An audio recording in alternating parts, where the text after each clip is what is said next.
Railroaded, the targeting and caging of Ross Ulbrict.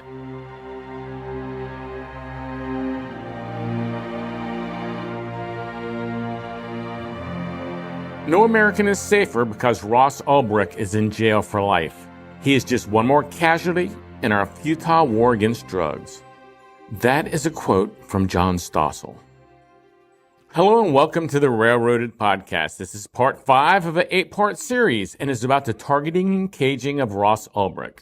My name is Gary Leland, also known as the Crypto Podcaster. You may have heard me on other podcasts such as the Crypto Cousins or the 4-Minute Crypto Show.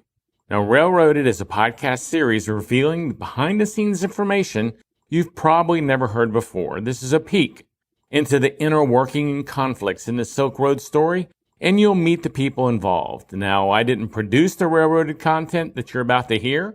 I'm just distributing it as a podcast to help it reach a larger audience. I hope that the more people that know about Ross's situation, the better his chances are of being freed. The information in this podcast is based on the public record and should not be attributed to myself, Ross Ulbrict, Lynn Ulbricht, or anyone connected with freeross.org. I'm not responsible for and do not verify for accuracy any of the information contained in this series. Railroaded was created by the Free Ross team and is narrated by Adrian Bisson. On today's episode, you will hear Chapter 15, The Cover-Up, Chapter 16, Eviscerating the Defense. Now it's time for the show.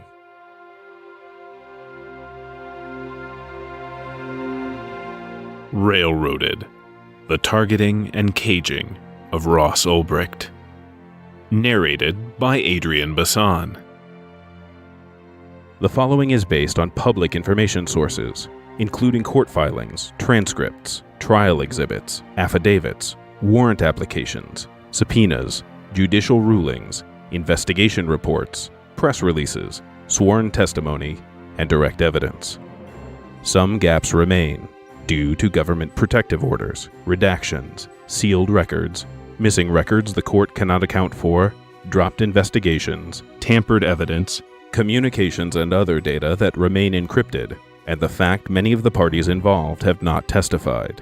Even so, every effort has been made to accurately present the available evidence surrounding the creation, investigation, and shutdown of Silk Road, and the prosecution of Ross Ulbrict. Chapter 15, The Cover-Up.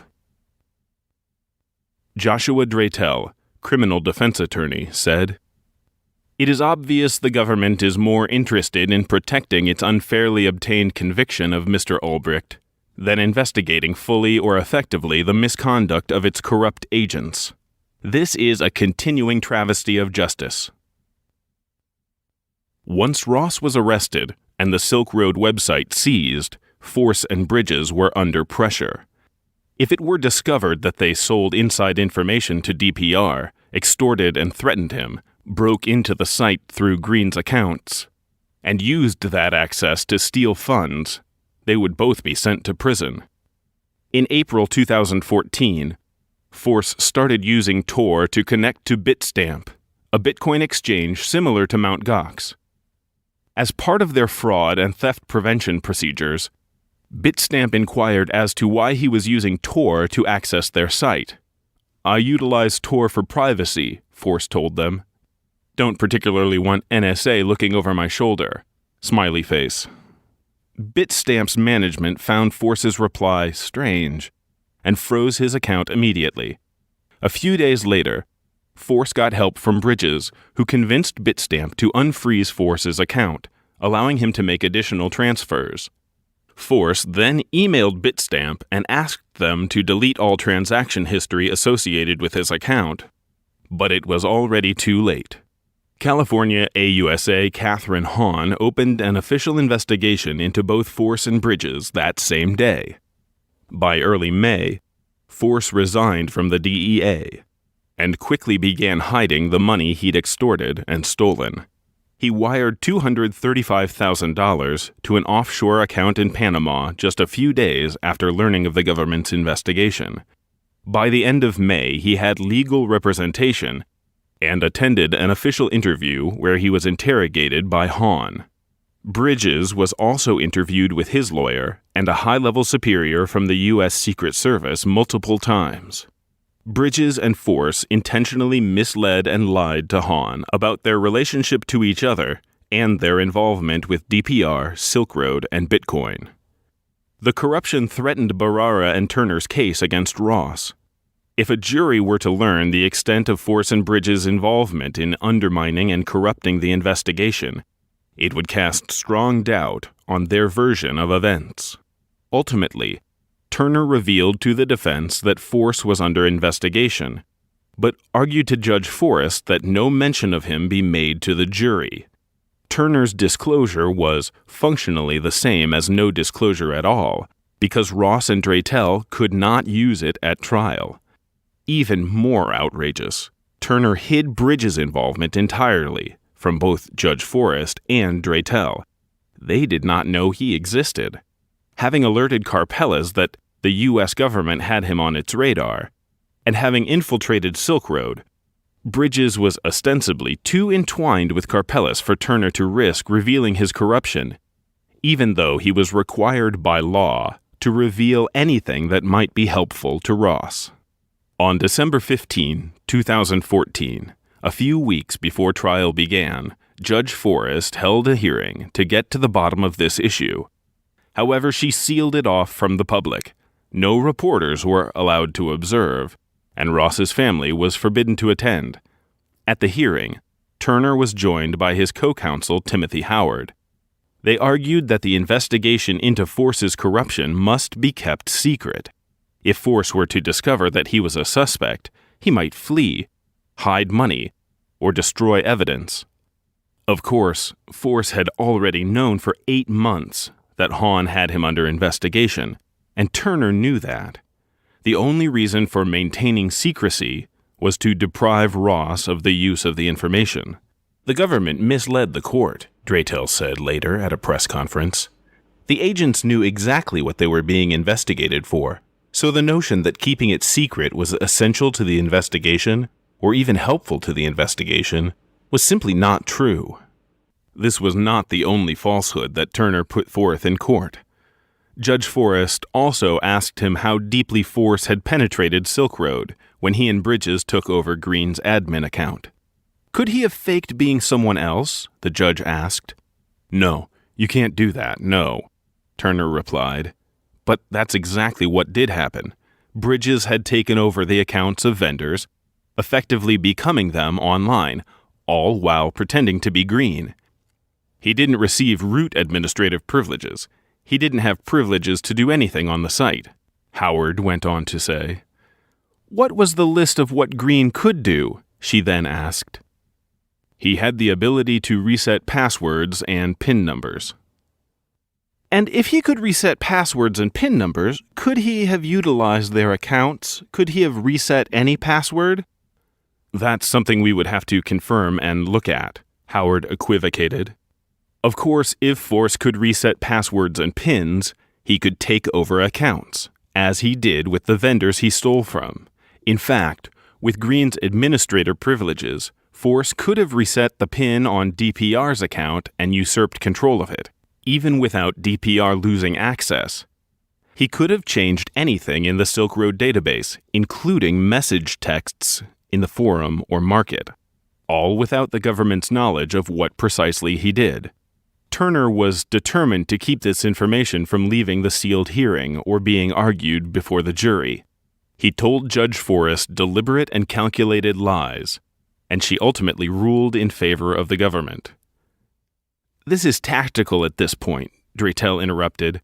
It's designed to keep this information from our use at trial that's going to come in 3 weeks, so they can publicize it 2 months down the road when they indict this guy, and we are prohibited from using it in defense. It's just a violation.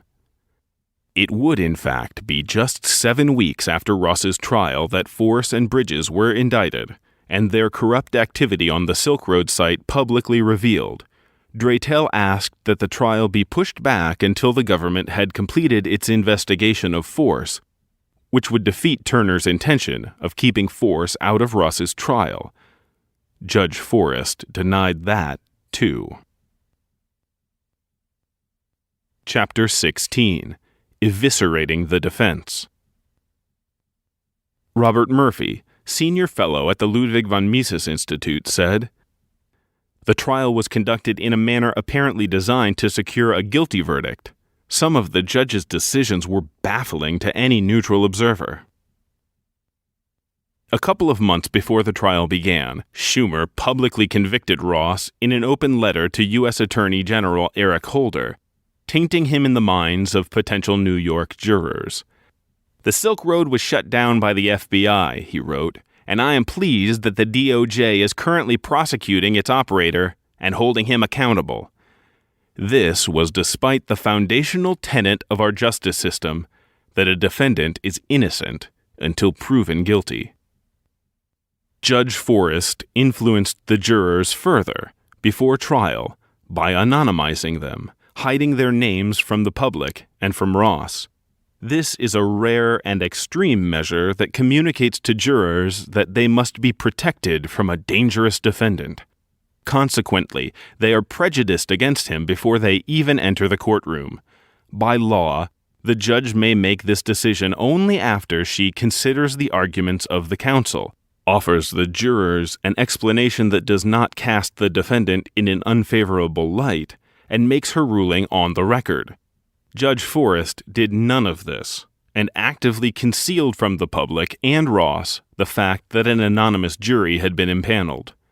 Then, with the jury selected, the judge went further and intervened on behalf of the government, telling the jurors that all of the evidence that you are going to need to render a verdict will be received into evidence at this trial. Of course, there is only one party with the burden of proof at trial, and that is the government.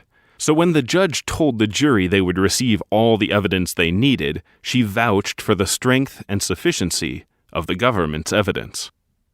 Around this time, protesters began to demonstrate outside the courthouse, carrying signs like, "Life for a website? Web hosting is not a crime," and other slogans. People also distributed pamphlets informing jurors of their rights, responsibilities, and authority. Judge Forrest took exception to this and threatened to sequester the jury and implement additional procedures unless the demonstrators desisted by the next morning. Draytell argued that this would hurt Ross because it would send jurors the message that Ross was a danger to them. He also argued that Ross had no control over citizens exercising their rights to free speech. However, the judge did not relent, and not wanting to harm Ross, the demonstrators reluctantly disbanded. As trial began, Howard laid the government's case out to the jury in opening arguments. He had to convince them that Ross had not only created Silk Road, but operated it continuously until it was finally taken down 2.5 years later. Ross had to be the only person behind the DPR accounts and responsible for all the drugs and other contraband sold on the site. Howard also had to convince the jury that all the Silk Road files on Ross's laptop were his, that they had not been tampered with or planted there. Turner called Duryegan to the stand as the government's first witness. Duryegan outlined a sanitized version of his investigation, never mentioning Karpeles, and focusing on his role as Cirrus during Ross's arrest.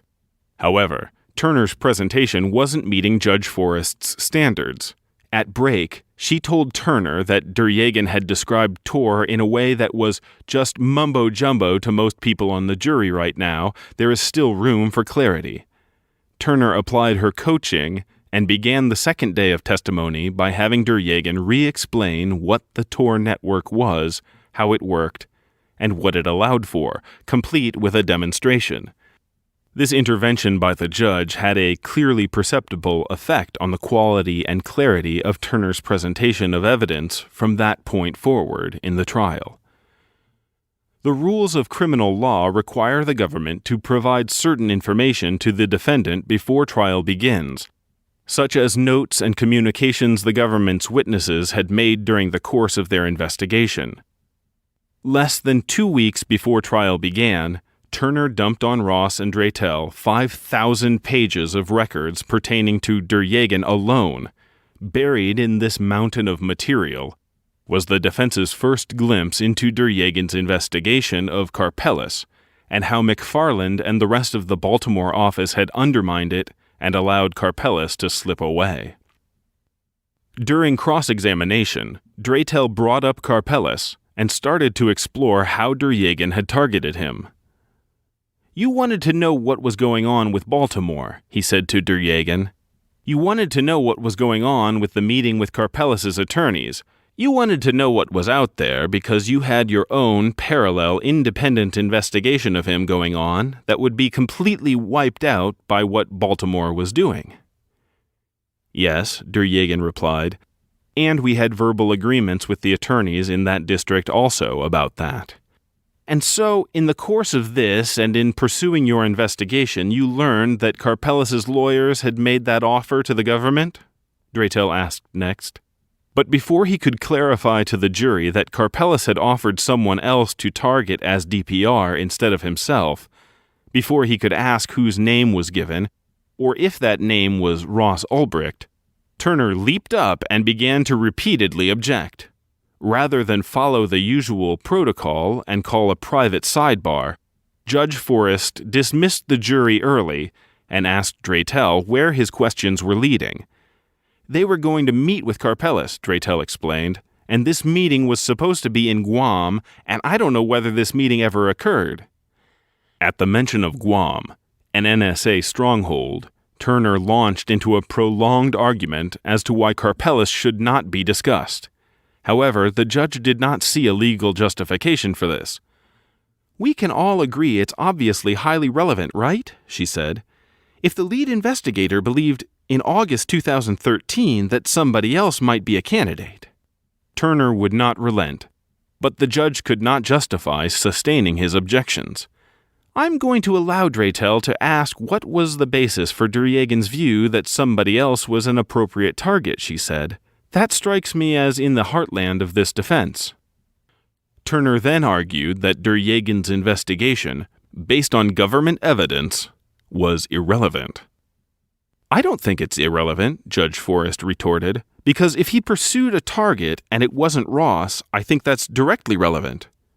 They're trying to raise reasonable doubt as to whether or not Ross is the real DPR. How else do you do it?" "I mean, I haven't even looked at the document extensively," Turner replied. "I haven't had a chance to talk to the witness about it. I haven't had a chance." "You can't talk to the witness about it anyway during the pendency of an examination," she interrupted. "And this is an issue which, in light of the defendant's interest in this, we'll hold it open until Tuesday morning." In papers filed over the weekend, Turner admitted that the meeting with Kay had indeed occurred. However, he claimed that it wasn't Ross's name given, but the name of someone else entirely. When the trial reconvened, the judge had performed a complete about-face. She now ruled that any cross-examination about whether or not Duryegan suspected Karpeles or found probable cause to believe he was DPR was off-limits. An interview in which DPR said he took over the site from its previous owner early on was banned from being mentioned to the jury. This was despite Duryegan's belief that it was Karpeles speaking as DPR. Draytell was not permitted to ask about how Karpeles gave Kay someone else to target just before Ross was arrested. Essentially, all further testimony regarding an alternate perpetrator was now found to be irrelevant. Judge Forrest went further and struck all Duryegan's testimony about Karpeles from the record, preventing it from being built upon with further questioning or used in closing arguments. She instructed the jury to disregard it. "I'm not sure I can proceed," Draytell pleaded. "Now I have to go back and reconstruct all of this material. I'd like a break until tomorrow." "No," replied the judge. "I'm done with this issue. I'm not suggesting you should like it or agree with it, but it's how we're going to proceed." She then called in the jury, and Draytell did his best to reintroduce as much as he could of Karpeles' involvement, but to no avail. Turner objected to virtually every question, 100 times to be exact, and Judge Forrest sustained most of them. However, Draytel had other questions for Duryagan. Before trial, Turner was required to provide to Ross and his defense all the evidence he had seized or collected in the course of the government's investigation. It amounted to approximately 4 terabytes of information, equivalent to 2 billion typed pages. Despite having just a few months to comb through it, Ross and his team uncovered a conversation between DPR and Force acting as death from above. When Draytel began questioning Duryagan about this at trial, Turner was initially taken off guard, as he didn't know about the existence of Force's alias Death from Above. Once he realized that Draytel's questions were leading to Force, Turner objected and got Judge Forrest to prevent Draytel from cross-examining Duryagan with respect to communications between DPR and Death from Above. Turner immediately informed Hahn of this new revelation about Force's alias.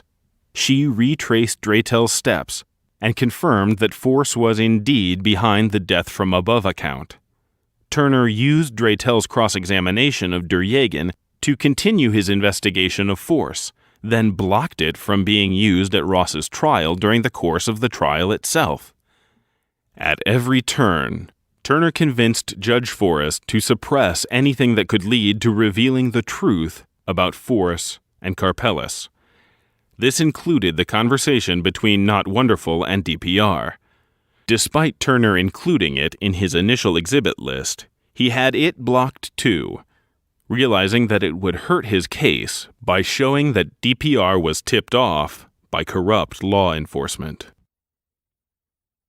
For a written version of this episode, plus citations and footnotes, go to freeross.org/railroaded.